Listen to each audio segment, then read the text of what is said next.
মা যখন দেখে অনেক মহিলা সন্তান প্রসব করতে গিয়ে মারা যায়, মারা ভয় পেয়ে যায়। প্রসব বেদনা শুরু হওয়ার আগে, হাসপাতালে যাওয়ার আগে সবার থেকে মা বিদায় নিয়ে নেয়, প্রাণের স্বামীর কাছ থেকে গিয়া বিদায় নিয়ে নেয়। ও আমার প্রাণের স্বামী, একসাথে বসবাস করেছি, একসাথে কত খানা খেয়েছি, কত দুষ্টামি করেছি, আমি জানি না আমার বাচ্চা জন্ম হওয়ার পরে আমি আর বাঁচে থাকি কিনা জানি না। স্বামীকে বলো, স্বামী মাফ করে দিও, বেঁচে ফিরে আসতে পারে কিনা আমি জানি না। মা এরপর হাসপাতাল বা ক্লিনিকে চলে যায়, সন্তান প্রসব করার জন্য চলে যায়।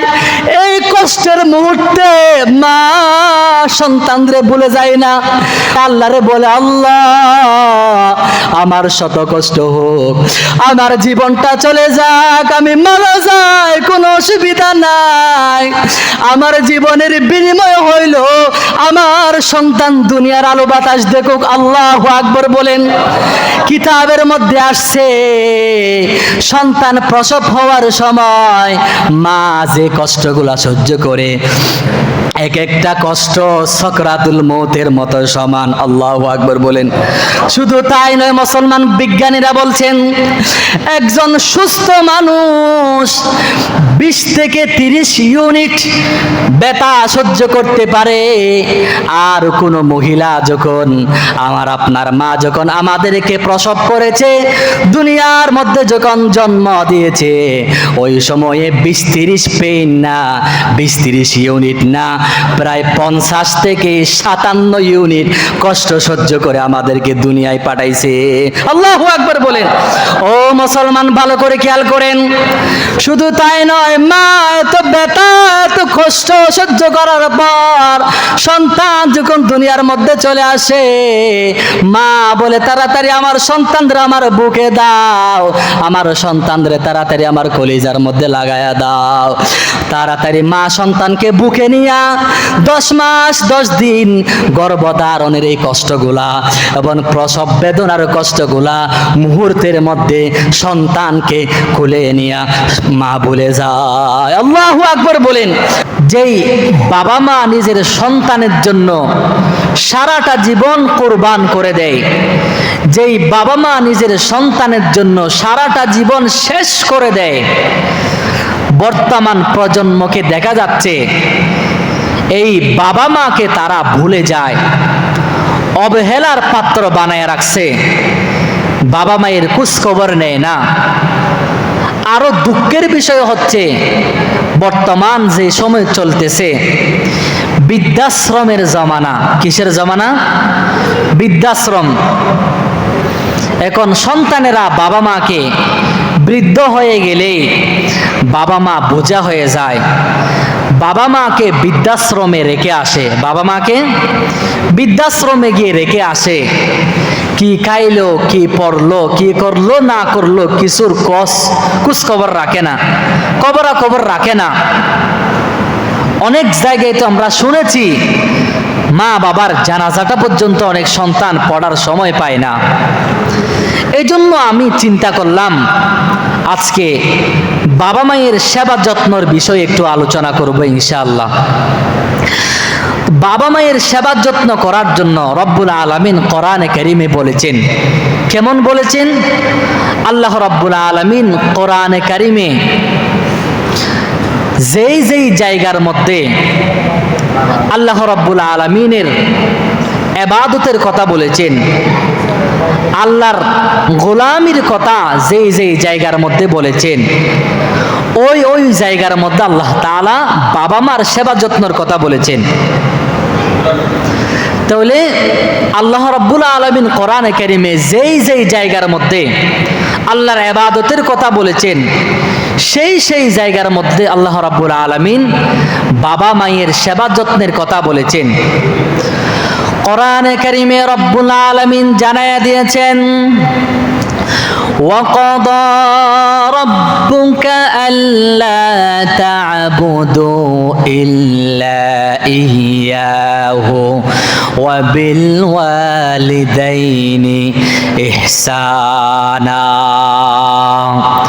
আল্লাহ রাব্বুল আলামিন সূরা বনী ইসরাঈলের মধ্যে বলতেছেন, তোমাদের রবের পক্ষ থেকে ফাইসালা হয়ে গেছে, তোমার রব ছাড়া, তোমার আল্লাহ ছাড়া দুনিয়াতে আর কারো ইবাদত করতে পারবে না। এবং আল্লাহর ইবাদতের পরে পরে তোমরা বাবা মায়ের সেবা যত্ন করবা, বাবা মায়ের সেবা যত্ন করবা।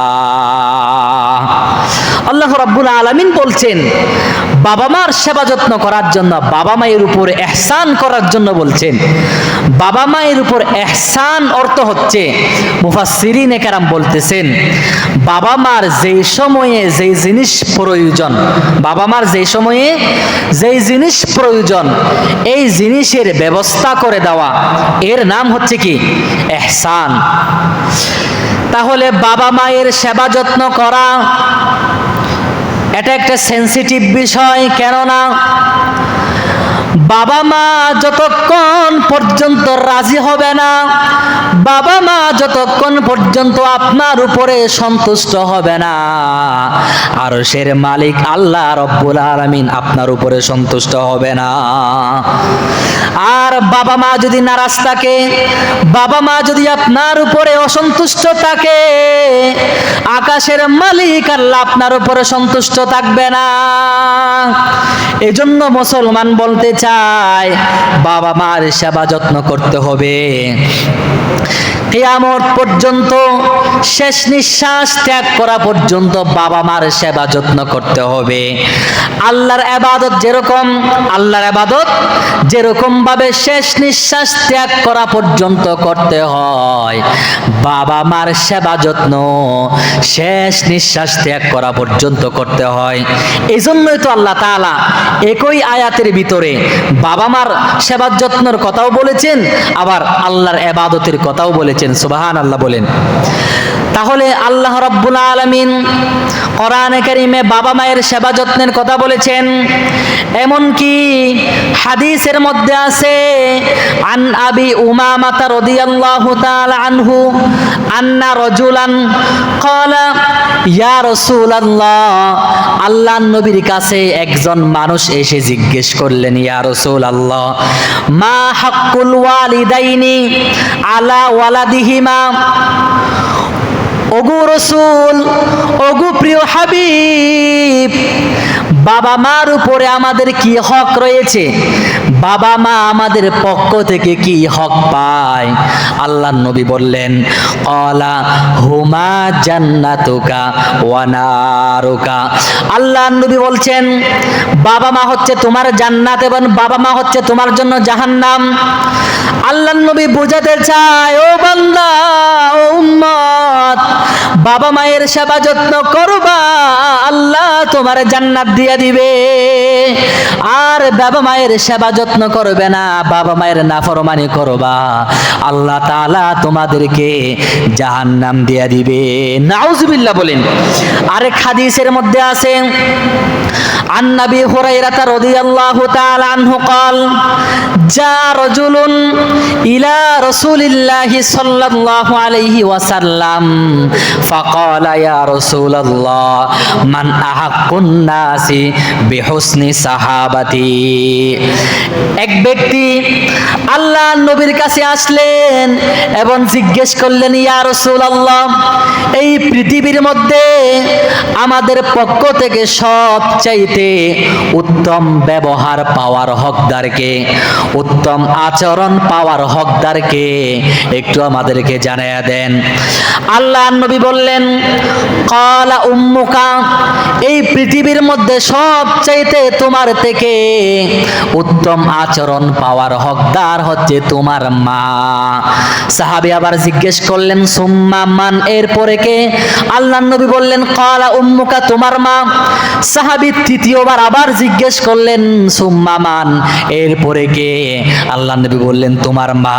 সাহাবী চতুর্থবার আবার জিজ্ঞেস করলেন, আল্লাহর নবী বললেন সুম্মা আবুকা, এরপরে হকদার হচ্ছে তোমার আব্বা। অর্থাৎ এই হাদিসের মধ্যে আল্লাহর নবী বাবার চাইতে মায়ের হকের কথা বেশি গুরুত্ব দিয়েছেন, বাবার চাইতে মায়ের সেবা যত্নের কথা বেশি গুরুত্ব দিয়েছেন। কারণ কি জানেননি? আল্লাহ রাব্বুল আলামিন কোরআনে কারিমে জানায়া দিয়েছেন ওয়াসাইনাল ইনসানা বিওয়ালিদাইহি ইহসানা হামালাতুহু উম্মুহু কুরহাও ওয়া ওয়াদাআতহু কুরহা ওয়া হামলুহু ওয়া ফিসালুহু সালাসুনা শাহরা। আরেক আয়াতের মধ্যে সূরা লোকমানে আল্লাহ তাআলা বলছেন ওয়াসাইনাল ইনসানা বিওয়ালিদাইহি হামালাতহু উম্মুহু ওয়াহনান আলা ওয়াহনিন ওয়া ফিসালুহু ফি আমাইন। আল্লাহ তাআলা বলছেন বাবার চাইতে মা তিনটা কাজ, এমন কাজ করে যে তিনটা বিষয়, যে তিনটা কাজের সাথে মার সাথে আর কোনো ব্যক্তি শরীক থাকে না। এই তিনটা কাজ হচ্ছে গর্ভধারণ করা, প্রসব বেদনা সহ্য করা, সন্তানকে দুধ পান করানো। আচ্ছা আপনারা বলেন তো, এই যে সন্তানকে গর্ভধারণ এটা কি বাবা করে না মায়ে করে? মা করে। এই গর্ভধারণ করা কত কষ্ট আপনি জানেন নাকি? আমার আপনার মায়ের গর্ভের মধ্যে যখন আমরা চলে আসলাম, আমার মা এবং আপনার মায়ের গর্ভে যখন আমরা চলে আসলাম, সন্তান যখন তার মায়ের গর্ভে চলে আসে, মা খাইতে পারে না, কিছু খাইলে বমি হয়ে যায়। ও দুনিয়ার মুসলমান, বসতে পারে না, দাঁড়াইতে পারে না, কষ্ট হয়ে যায়। আমরা সন্তানরা মায়ের পেটে বারবার লাথি দিই, গোতা দিই, মা আঘাত পায়। ও দুনিয়ার মুসলমান, রাত্রিবেলা মা যখন বাড়ির সবাইরে খাবার খাওয়ায়া নিজে যখন খাবার খাইতে যায়, মা খাবারের প্লেট নিয়ে যখন খাবার খাইতে বসে, এমন সময় যখন আমরা পেটের মধ্যে মার একটা লাথি দিই, মার ব্যথা সহ্য করতে পারে না, খাবার না খায়া খাবার গুছায় রাইখা মা বাড়ির এক কোনায় গিয়া ফুফিয়ে ফুফিয়ে কান্নাকাটি করে। ও দুনিয়ার মুসলমান, গর্ভের সময় কি কষ্টের বিষয়।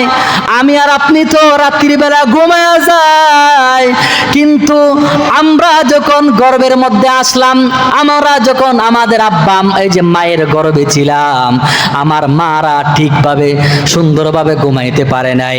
রাত্রিবেলা আমরা মায়ের কলিজায় আঘাত দিয়েছি, মায়ের পেটে লাথি দিয়েছি, মার শুয়ে থাকতে পারে নাই, মার উঠে যাইতে হয়েছে।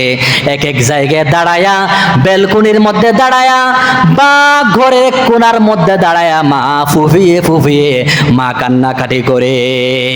শুধু তাই নয়, মা গর্ভধারণ করতে করতে শেষ পর্যায়ে যখন চলে আসে, মা যখন দেখে অনেক মহিলা সন্তান প্রসব করতে গিয়া মারা যায়, মারা ভয় পেয়ে যায়। গর্ভ ধারণ করার পরে প্রসব বেদনা শুরু হওয়ার আগে, হাসপাতালে যাওয়ার আগে সবার থেকে মা বিদায় নিয়ে নেয়, প্রাণের স্বামীর কাছ থেকে গিয়া বিদায় নিয়ে নেয়। ও আমার প্রাণের স্বামী, একসাথে বসবাস করেছি, একসাথে কত খানা খেয়েছি, কত দুষ্টামি করেছি। আমি জানি না আমার বাচ্চা জন্ম হওয়ার পরে আমি আর বাঁচে থাকি কিনা জানি না। মারা কান্নাকাটি করে স্বামীকে বলো, স্বামী মা মাফ করে দিও, আর বেঁচে ফিরে আসতে পারে কিনা আমি জানি না। মা এরপর হাসপাতাল বা ক্লিনিকে চলে যায়, সন্তান প্রসব করার জন্য চলে যায়। এই কষ্টের মুহূর্তে মা সন্তানরে ভুলে যায় না। মা কেন্দে কেন্দে আল্লাহরে বলে, আল্লাহ আমার শত কষ্ট হোক, আমার জীবনটা চলে যাক, আমি মারা যাই, কোনো অসুবিধা নাই, আমার জীবনের বিনিময় হইল আমার সন্তান দুনিয়ার আলো বাতাস দেখুক। আল্লাহু আকবার বলেন। কিতাবের মধ্যে আসছে সন্তান প্রসব হওয়ার সময় মা যে কষ্টগুলা সহ্য করে, এক একটা কষ্ট সকরাতুল মৌতের মতো সমান। আল্লাহু আকবার বলেন। শুধু তাই নয়, মুসলমান বিজ্ঞানীরা বলছেন একজন সুস্থ মানুষ 20 থেকে 30 ইউনিট ব্যথা সহ্য করতে পারে। আর কোন মহিলা যখন, আপনার মা যখন আমাদেরকে প্রসব করেছে, দুনিয়ার মধ্যে যখন জন্ম দিয়েছে, ওই সময়ে 20-30 পেইন না, 20-30 ইউনিট না, প্রায় 50 থেকে 57 ইউনিট কষ্ট সহ্য করে আমাদেরকে দুনিয়ায় পাঠাইছে। আল্লাহু আকবার বলেন। ও মুসলমান, ভালো করে খেয়াল করেন। শুধু তাই নয়, মা এত ব্যথা এত কষ্ট সহ্য করার পর সন্তান যখন দুনিয়ার মধ্যে চলে আসে, মা বলে তাড়াতাড়ি আমার সন্তানদের আমার বুকে দাও, আমার সন্তানদের তাড়াতাড়ি আমার কলিজার মধ্যে লাগায়া দাও। তাড়াতাড়ি মা সন্তানকে বুকে নিয়া 10 মাস 10 দিন গর্ভধারণের এই কষ্টগুলা এবং প্রসব বেদনার কষ্টগুলা মুহূর্তের মধ্যে সন্তানকে কোলে নিয়া মা ভুলে যায়। আল্লাহু আকবার বলেন। ও মুসলমানের পরে আসেন আবার দুধ খাওয়াবার পালা, সন্তানকে লালন পালন করাবার পালা। আপনি তো দেখেন আপনার বিবি, আপনার সন্তানকে লালন পালন করতে গিয়ে কি কষ্ট করে। মা রাত্রিবেলা ঘুমাইছে, সন্তানের এক পাশে ঘুমাইয়া দিছে, শোয়া দিছে, সন্তান রাত্রিবেলা প্রস্রাব করে দিছে। মা নিজের সন্তানকে ভিজা কাপড় বদলাই দিয়া আরেক পাশে মা সন্তানরে শোয়াই দিছে। আবার সন্তানের পাশও প্রস্রাব করে ভিজাইয়া দিল। এখন মা কি করে জানেন নাকি? আল্লাহু আকবার। শুধু গরমের কালে না, শীতের সময়ও মা এই যে ভিজা জায়গার মধ্যে নিজে শুয়ে যায়, শুকনা জায়গার মধ্যে মা তার সন্তানকে শোয়া দেয়। সুবহানাল্লাহ বলেন। ও দুনিয়ার মুসলমানের জন্য আল্লাহর নবী বলছেন, মা গর্ভধারণের কষ্ট সহ্য করেন, মা প্রসব বেদনার কষ্ট সহ্য করেন, মা দুধ পান করার এবং এই যে ছোট্ট কলে লালন পালন করার এই কষ্ট মা সহ্য করেন। এই জন্য বান্দারা রে, আমার উম্মতরা, তোমরা কখনো মায়ের মনে আঘাত দিবে না। ও দুনিয়ার মুসলমান, ভালো করে শুনেন। আল্লাহর নবী হাদিসের মধ্যে বলেছেন, আন আব্দুল্লাহ ইবনে মাসউদ রাদিয়াল্লাহু তাআলা আনহু قال, আল্লাহর নবী হাদিসের মধ্যে ঘোষণা করে দিয়েছেন, ইন্নাল্লাহা আযজা ওয়া জাল্লা হাররামা আলাইকুম উকুকাল উম্মাহাত। বাবা মায়ের নাফরমানি করা, মার অবাধ্যতা হওয়া, এটার আল্লাহ তাআলা হারাম করে দিয়েছেন। এমনকি আল্লাহ তাআলা কোরআনে কারীমে বলেছেন, বাবা মা যদি কাফের হয়, বাবা মা যদি অমুসলিম হয়, বাবা মা যদি বেদুইন হয়, ফাসিক যদি হয়, গুনাহগার যদি হয়, এরপরও সন্তানের উপরে মা বাবার সেবা করা ফরজ। আল্লাহু আকবার বলেন। এটা কি আমার কথা না আল্লাহর কথা? কোরআনে কারীম রব্বুল আলামিন বলছেন, ওয়া ইন জাহাদাকা আলা আন তুশরিকা বিমা লাইসা লাকা বিহি ইলমুন ফালা তুতিউহুমা ওয়া সাহিবুহুমা ফিদ দুনিয়া মা'রুফা। বাবা মা কাফের হইল, বাবা মা বেদুইন হইল, বাবা মা অমুসলিম হইল, তাদের সাথে খারাপ আচরণ করা যাবে না। দুনিয়ার মধ্যে তাদের সাথে তুমি ভালো আচরণ করবা, উত্তম আচরণ তুমি করবা। সুবহানাল্লাহ বলেন।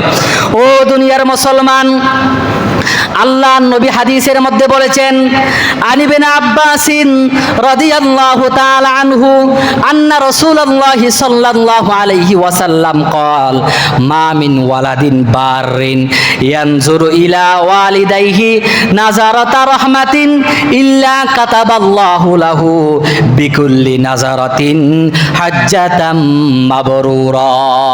শুধু মা বাবার খেদমত না, মা বাবা এত দামি, এত দামি, মা বাবার চেহারার দিকে তাকাইলে আল্লাহ বান্দার আমলনামায় কবুল হজের সওয়াব দিয়া দেয়। সুবহানাল্লাহ বলেন।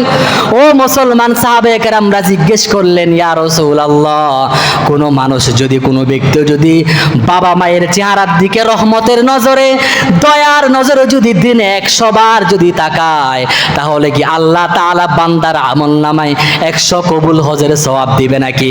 আল্লাহর নবী বললেন, ক্বালা নাআম, ক্বালা নাআম।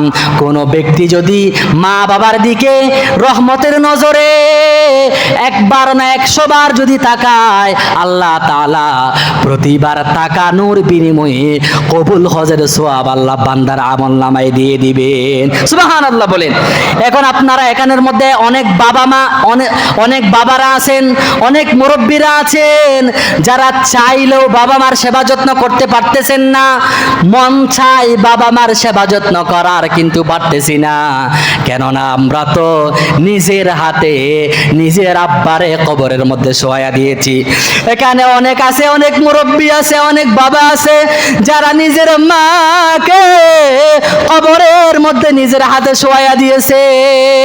এখন চাইলেও পারতেছেন না, বাবা মার সেবা যত্ন করতে পারতেছেন না। ও দুনিয়ার মুসলমান, তাদের জন্য করণীয় কি?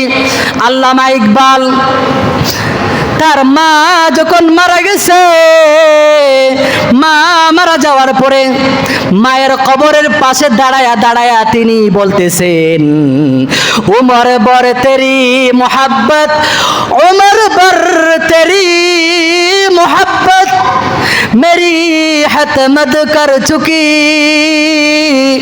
उमर बर तेरी मोहब्बत मेरी खदमत कर रही, मैं तेरी खदमत के काबिल जब हुआ तू चल बसे। আল্লামা ইকবাল বলেন, ও আমার মা, সারাটা জীবন আপনি আমার সেবা যত্ন করেছেন, সারাটা জীবন আপনি আমারে লালন পালন করেছেন। আমি যখন বড় হয়েছি, আমি যখন কামাই রোজগার করতেছি, আমি যখন আপনার সেবা যত্ন করার মতো উপযুক্ত হয়েছি, ওই সময় আপনি আমারে ছেড়ে চলে গিয়েছেন।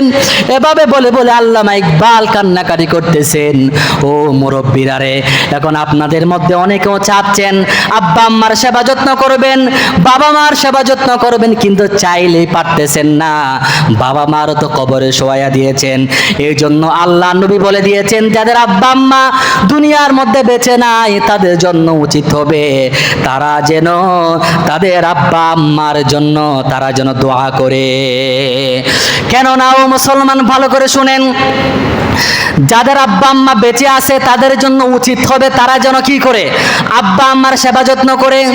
আল্লাহ নবী হাদিসের মধ্যে বলেছেন, হুমা জান্নাতুকা ওয়া নারুকা, অর্থাৎ তোমার আব্বা তোমার জান্নাত, তোমার আম্মা তোমার জান্নাত, তোমার মা বাবা তোমার জন্য জাহান্নাম। মা বাবা রাজি খুশি কইরা যদি তুমি সন্তুষ্ট করতে পারো, রাজি করতে পারো, তাহলে আল্লাহ তোমার উপরে খুশি হয়ে জান্নাত দিবেন। মা বাবা যদি তোমার উপরে নারাজ থাকে, আল্লাহ তাআলা তোমার জান্নাতের গন্ধও শুকাইবে না।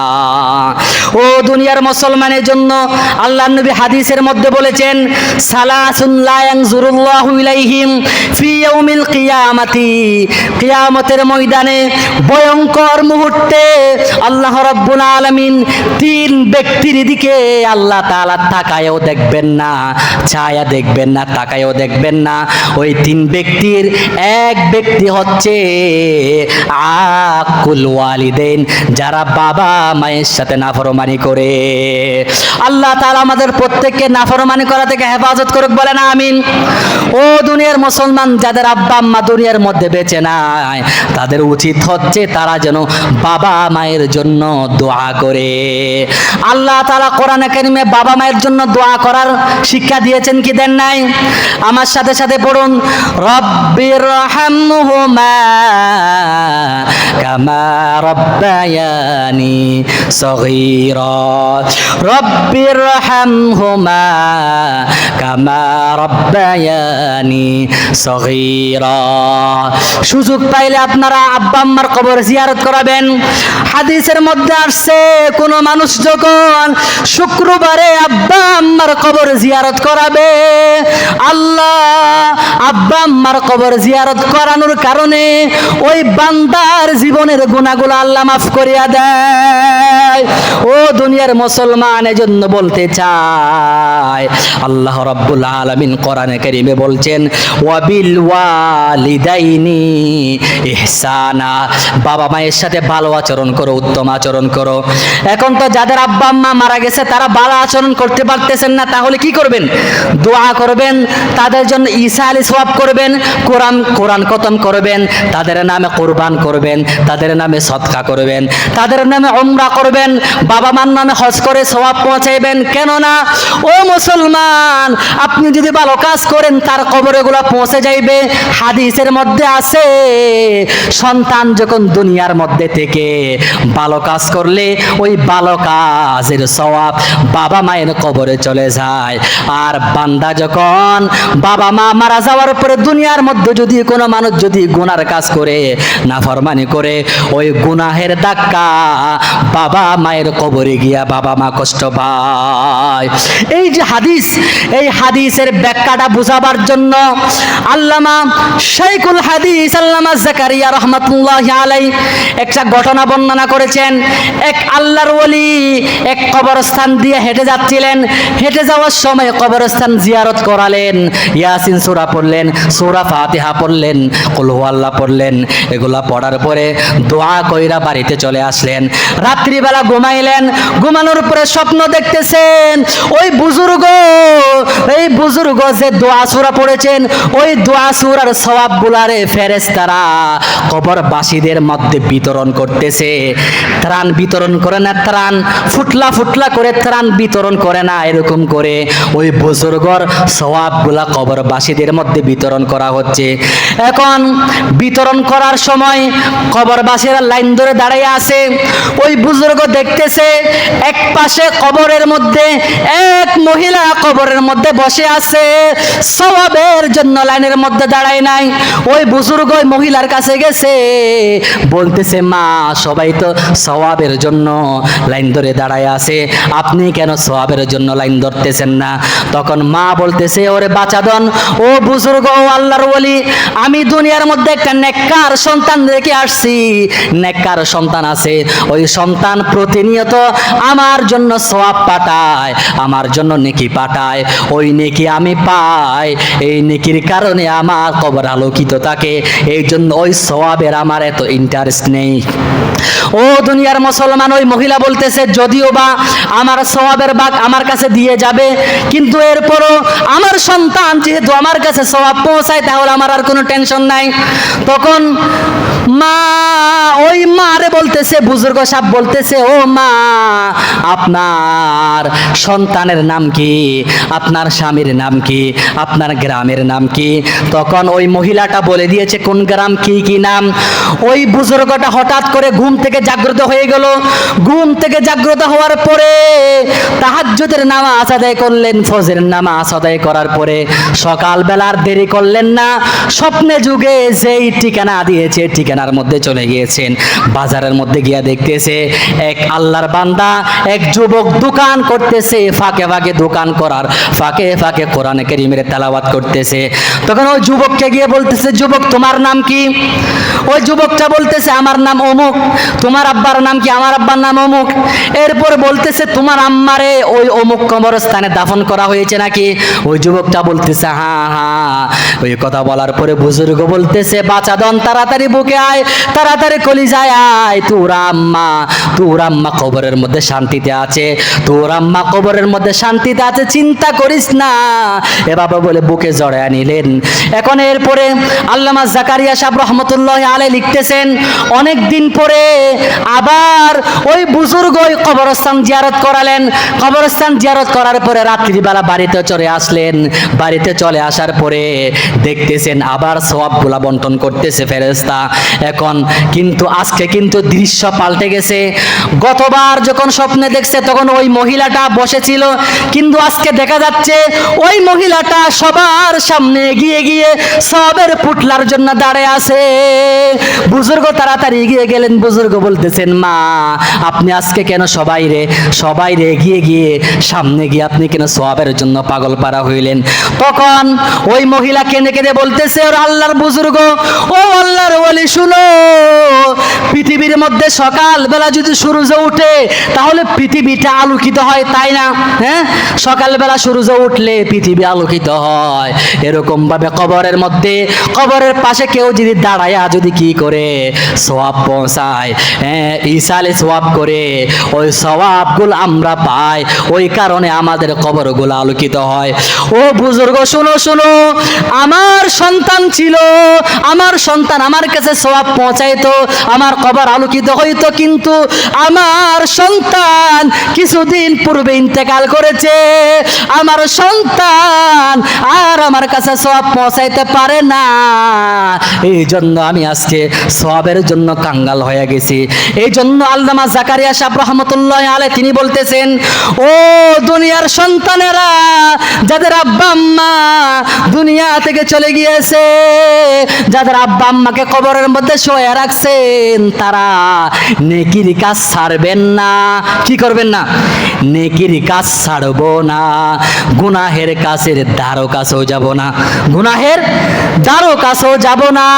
ও মুসলমান, আল্লাহ রাব্বুল আলামিন কোরআন কারীমে বলছেন, ওয়াবিল ওয়ালিদাইনি ইহসানা। আল্লাহ তাআলা কোরআন কারীমে বলছেন, হ্যাঁ, ওয়াবিল ওয়ালিদাইনি ইহসানা, ওয়াবিল ওয়ালিদাইনি ইহসানা, আব্বা আম্মার সেবা যত্ন করো, আব্বা আম্মার সেবা যত্ন করো। ও মুসলমান, আমি বলতে চাই, আমাদের সমাজে বা আরো অনেক জায়গায় এমন মানুষ আছে যারা আব্বা আম্মার কবর, আব্বা আম্মা দুনিয়ার মধ্যে বেঁচে আছেন, আব্বা আম্মা হায়াত অবস্থায় আছেন, আমরা হয়তো অনেকে কষ্ট দিয়েছি, না বুঝে কষ্ট দিয়েছি। আমি বলবো, মার কাছে যান, মার কাছে গিয়া ক্ষমা চান, মা অবশ্যই আপনার ক্ষমা করে দিবে। কেননা মা বাপ যতক্ষণ পর্যন্ত রাজি হবে না, অতক্ষণ পর্যন্ত আল্লাহ আপনার উপরে রাজি হবে না। ও দুনিয়ার মুসলমান, সময় থাকতে তাড়াতাড়ি মাপ চান, মার কাছে মাপ চাও একদম সহজ। আল্লাহ যেরকম বান্দারে সহজে ক্ষমা করে দেন, এরকম মাও তার সন্তানকে সহজে ক্ষমা করে দেন। ছোট্ট একটা ঘটনা বলে আমি আলোচনা শেষ করতেছি। কিতাবের ভিতরে আছে, এক আল্লাহর বান্দা বিবাহ করার পরে আব্বা আম্মার সাথে নাফরমানি শুরু করে দিয়েছে। আব্বা আম্মার সাথে নাফরমানি করে এক পর্যায়ে আব্বা আম্মারে ঘরের ভিতরে রেখে শ্বশুর বাড়িতে চলে গিয়েছেন। শ্বশুর বাড়িতে গিয়ে বসবাস করা শুরু করে দিয়েছেন। 1 বছর, 2 বছর, 3 বছর, 4 বছর, এমনটি করে 7 বছর হয়ে গিয়েছে। 7 বছর পর্যন্ত বাবা মার কোনো খোঁজ খবর নেয় না, বাবা মায়ের খবর নেয় না।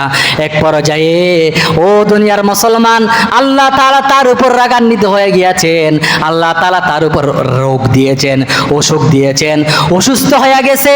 যৌবন বয়সে যৌবনের রোগে পড়ে গেছে। ডাক্তাররা তার যৌনাঙ্গ, ডাক্তাররা তার লিঙ্গ কেটে ফেলছে। এখন শেষ পর্যন্ত ওই সন্তানের বিবি আরেকটা স্বামী গ্রহণ করে ফেলেছে এবং তার শ্বশুর শাশুড়িরা গার ধাক্কা দিয়ে তার ঘর থেকে বের করে দিচ্ছে।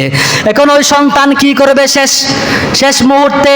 এখন তার স্বামী, এই যে বউ কি করে দিছে, ঘর থেকে বের করে দিছে, শ্বশুর শাশুড়ি ঘর থেকে বের করে দিছে, কাঙ্গাল বিকারের মতো হয়ে গিয়েছে। ওই সন্তান হঠাৎ করে মনে মনে বলতেছে, আমার শ্বশুর শাশুড়ি বের করে দিতে পারে, আমার বউ আমার ঘর থেকে বের করে দিতে পারে। আমার এই অসুস্থতার সময় আমি যদি আমার মার কাছে যাই, আমার বাবার কাছে যদি যাই, আমার আব্বা আম্মা আমারে ছেড়ে দিবে না, আমার আব্বা আম্মা আমারে ছাড়বে না। আমি আমার আব্বা আম্মার কাছে চলে যাব। এই কথা বলে তিনি তার গ্রামে চলে আসলেন। তার ঘরের এখানে চলে আসার পরে দেখতেছে তার ঘরটা নাই, তার ঘরের জায়গার মধ্যে একটা আঙ্গুরের বাগান। ওই আঙ্গুরের বাগানে একটা রাখাল কাজ করতেছে, আঙ্গুর গাছের ডালপালা কাটতেছে। ও দুনিয়ার মুসলমান, ওই যুবকটা রাখালকে জিজ্ঞেস করছে, এরে ভাই, বাড়ির মধ্যে না অমুক ব্যক্তির একটা ঘর ছিল, এই জায়গার মধ্যে অমুক মানুষের একটা ঘর ছিল? তখন ওই রাখাল বলতেছে, হ্যাঁ হ্যাঁ, কিছুদিন পূর্বে, আজ থেকে 3 বছর পূর্বে ওই ঘরের মালিক মারা গেছে, প্রচন্ড অসুস্থ হয়েছিল। অসুস্থতার কারণে ডাক্তার খরচ চালাইতে চালাইতে তার বিটা বাড়ি সবগুলা বিক্রি করতে হয়েছে। ও দুনিয়ার মুসলমান, ওই রাখালটা বলতেছে, ও যুবক, ওই মানুষটা শেষ পর্যন্ত মারা গেছে, আর ভালো হয় নাই, তার বিটা বাড়ি সব বিক্রি করে ফেলেছে, কিন্তু তার বিবিটা এখনো দুনিয়ার মধ্যে বেঁচে আছে। আমি শুনেছি ওই মহিলার এক সন্তান আজ থেকে 7 বছর পূর্বে বউর কাছে শ্বশুর বাড়ি চলে গিয়েছিল, 7 বছর পর্যন্ত খোঁজখবর নেয় নাই। ওই মহিলাটা এখনো পর্যন্ত ওই সন্তানের জন্য কান্নাকাটি করে, ওই সন্তানের জন্য চোখের পানি জড়ায়, কাঁদতে কাঁদতে ওই বৃদ্ধা মহিলার চোখের জ্যোতি চলে গেছে, অন্ধ হয়ে গেছে। ওই মহিলাটার এখন থাকার ঘর নাই, যাওয়ার ঘর নাই, এই যে থাকার মতো বসার মতো ঘর নাই। এখন সে মানুষের কাছারি ঘরে বারান্দায় থেকে থেকে ভিক্ষা করে করে নিজের জীবন চালাচ্ছে। ওই কথা বলার পরে ওই রাখালটা বলতেছে, যুবকরা শুনো, ওই সন্তানটাকে যদি আমি পাইতাম, আমি এই যে আঙ্গুর গাছের ডালপালা না কাইটা আমি ওই সন্তানের হাত পা আগে কেটে দিতাম। কেমনে পারে মা বাবাকে এত কষ্ট দিতে, কেমনে পারে মা বাবার খোঁজখবর না নিতে? ওই কথা বলার পরে ওই রাখালটা বলতেছে, যুবক ভাই, তুমি যদি ওই বৃদ্ধাকে খুঁজতে চাও তাহলে অমুক সময়ে রাত্রিবেলা অমুক জায়গার মধ্যে চলে যাও। ও দুনিয়ার মুসলমান, ওই সন্তানটা নিজের কানে নিজের বৎসনা শোনার পরে আসামির মতো বাপ নিয়ে তিনি চলে আসলেন। আস্তে আস্তে শেষ পর্যন্ত মায়ের দরজার কাছে চলে আসলেন। এমন সময়ে দেখতেছেন মা রাত্রিবেলা মুসল্লার মধ্যে দাঁড়িয়ে নামাজ পড়তেছে। নামাজ শেষ, মা দুহাত আল্লাহর দরবারে তুলেছে, উঠে বলতেছে, আল্লাহ, আমি বৃদ্ধা মহিলা, আমার একটা অনুরোধ আপনি শুনুন, আমার একটা ফরিয়াদ, আমার একটা চাওয়া আপনি পূরণ করেন। আমি বৃদ্ধা মহিলা, এমন সময় আপনি আমারে বিধবা বানালেন, ঘর বাড়ি ছাড়া করেছেন। ওগো আল্লাহ, আমার স্বামী মারা গেছে, আমারে বিধবা বানালেন, আমার ঘর বাড়ি ছাড়া করলেন, আমার কোনো দুঃখ নাই। আজ থেকে 7 বছর পূর্বে আমার এক সন্তান আমার সেবা যত্ন না করে শ্বশুর বাড়িতে চলে গিয়েছে। আল্লাহ, আমার সন্তানকে আপনি আমার কোলে ফিরিয়ে দেন। আমি আমার সন্তানকে চাইলে অবশ্যই আমি ভিক্ষা করে করে খাওয়াইব। ও আল্লাহ, আপনি আমার সন্তানকে আমার কাছে ফিরিয়ে দেন। মা কান্নাকাটি করতেছে। আল্লাহ, মা কান্নাকাটি করে বলে, ও আল্লাহ, কেমনে ফিরিয়ে দেবেন না, ফিরিয়ে দেন, আমার সন্তানদের ফিরিয়ে দেন, আমার সন্তান যেন শেষ মুহূর্তে আমার কবরের মধ্যে মাটি দিতে পারে। এভাবে করে যখন কান্নাকাটি করতেছেন, সন্তান এই আওয়াজগুলো শোনার পরে দরজার ওপাশ থেকে বলে, মা, আপনার দোয়া আল্লাহ কবুল করেছেন, আপনি তাড়াতাড়ি উঠুন, আপনার দোয়া কবুল করেছেন, আল্লাহ আপনার সন্তানকে আপনার কোলে ফিরিয়ে দিয়েছেন। এরপরে মা বলতেছে, সন্তান তাড়াতাড়ি আয়, আমি তো আর চোখে দেখতে পাই না, অন্ধ হয়ে গেছি, আমি তুই সন্তানকে আর দেখতে পারবো না, কিন্তু আমি আমার নরম নরম টুট দিয়া তোর গালে একটু চুমা দিতে চাই। আল্লাহু আকবার বলেন। ও মুসলমান, মা হচ্ছে এরকম, মা হচ্ছে এরকম। আপনিও যদি 50,000 বছরও যদি মারও যদি কষ্ট দেন, বাবারও যদি কষ্ট দেন, মা বাবার কাছে গিয়ে যদি আপনি মাপ চান, আপনি মাপ চাইতে দেরি হবে, আল্লাহ তাআলা আপনাকে ক্ষমা করে দিতে দেরি করবে না। ও মুসলমান, এই জন্য তো শেষ করে দিচ্ছি, এই জন্য তো আল্লাহ রাব্বুল আলামিন সন্তান মারা গেলে বাবাকে কবরে যেতে বলেছেন, কবরে নামাইতে বলেছেন, কবর দেওয়ার কথা বলেছেন, কিন্তু কোনো মাকে আল্লাহ তাআলা বলেন নাই সন্তান মারা গেলে কবরে নামাইয়া দাফন করার জন্য। কেননা মা যদি সন্তানকে কবরে দাফনের জন্য নামায়, ওই মা কবর থেকে আর উপরে উঠে আসতে পারবে না, মুহূর্তের মধ্যে কবরে মায়ের মৃত্যু হয়ে যাবে। ও দুনিয়ার মুসলমান, এই জন্য বলতে চায়, আব্বা আম্মারে নারাজ করবেন না। আজকে বাসায় গিয়ে সবাই মার কাছে যদি কষ্ট দিয়ে থাকি মাপ চাইব, বাবার কাছে মাপ চাইব, আল্লাহ তৌফিক দান করুক, বলেন আমিন। আপনাদের একটা প্রশ্ন থাকতে পারে, হুজুর আব্বা আম্মা যদি আমার উপরে যদি জুলুম করে, তাহলে তাও কি আমি কি আব্বা আম্মার সেবা যত্ন করব নাকি? আল্লাহ নবী বলেছেন, আল্লাহ নবীর কাছে একজন মানুষ এসে জিজ্ঞেস করলেন, ইয়া রাসূলুল্লাহ, আমার আব্বা আম্মা আমার উপরে জুলুম করে, আমার আব্বা আম্মা আমার উপরে জুলুম করেছেন, আমি কি এখন আমার আব্বা আম্মার সেবা যত্ন করব নাকি? আল্লাহ নবী বলেছেন, ওয়া ইন যালামা, আল্লাহ নবী 3 বার বলেছেন, তোমার আব্বা আম্মা যদি তোমার উপরে জুলুম করে, তোমার আব্বা আম্মা যদি তোমার উপরে জুলুম করে, তোমার আব্বা আম্মা যদি তোমার উপরে জুলুম করে, এরপরে তুমি আব্বা আম্মার নাফরমানি করতে পারবে না। আব্বা আম্মার নাফরমানি করবা, আল্লাহ তাআলা তোমার উপরে জান্নাত হারাম করে দিবে।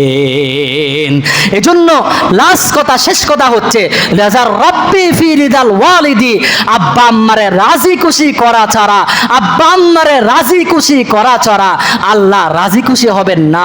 আল্লাহ রাজি না হইলে আল্লাহ আপনাকে জান্নাত দিবেন না।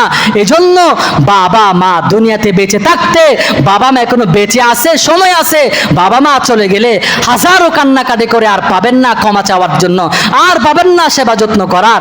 বাবা মা থাকতে কদর করেন, বাবা মা থাকতে সেবা যত্ন করেন, আল্লাহ আপনার উপরে খুশি হইয়া আল্লাহ আপনাকে জান্নাত দিয়ে দিবেন ইনশাআল্লাহ। বলেন আল্লাহ তাআলা আমাদের প্রত্যেককে আব্বা আম্মার সেবা যত্ন করার তৌফিক দান করুক, বলেন আমিন।